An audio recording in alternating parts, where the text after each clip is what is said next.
Greetings from Snake Mountain Boat Works on Saturday, April 1. Yes, April Fool's Day.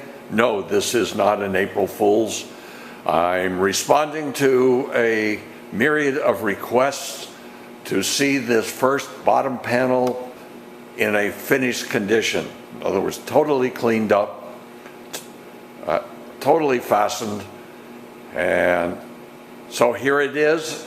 And I thought I would at the same time respond to the other queries about just how much did we correct the dimensions and shape of the transom by pulling the transom frame back together.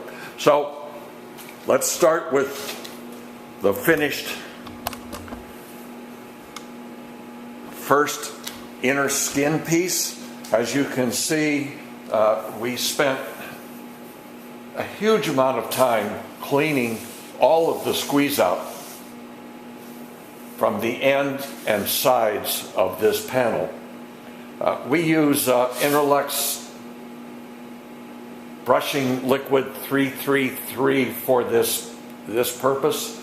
It really does an excellent job. It's a little bit oily, and it cleans up the extra 5200 very nicely, but it has a negative side effect in that it slows down the rate at which the 5200 cures. So once we've got it all cleaned up, we'll take another rag and soak it in acetone and just make a quick pass around the edges so that we remove the residue of 333 from the 5200, and the acetone actually works to accelerate the rate at which the 5200 cures. Now, you can see that the keel is standing proud of the plywood. That's fine.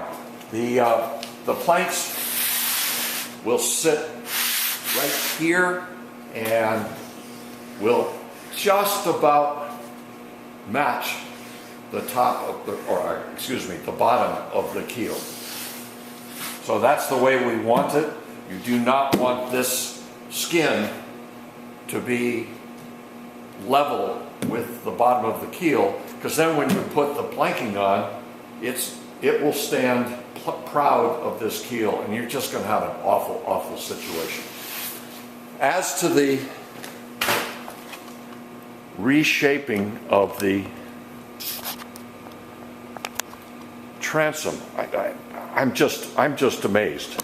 Remember, this boat was severely hogged, and the hog was created in part by the fact that when whoever worked on this transom did so, they expanded it. Right here at the keel, we are at least 3/4 of an inch too tall. The excess height shrinks almost to zero at the chine, but you can see that the entire transom had simply been relaxed because these planks must pass over the top of this transom board, and they terminate right here at the transom. They don't butt into it. So we will use the fine multi-master tool and carefully excise this extra from both sides, and then run the planking over the top of it. You can really get a pretty good sense of the extent of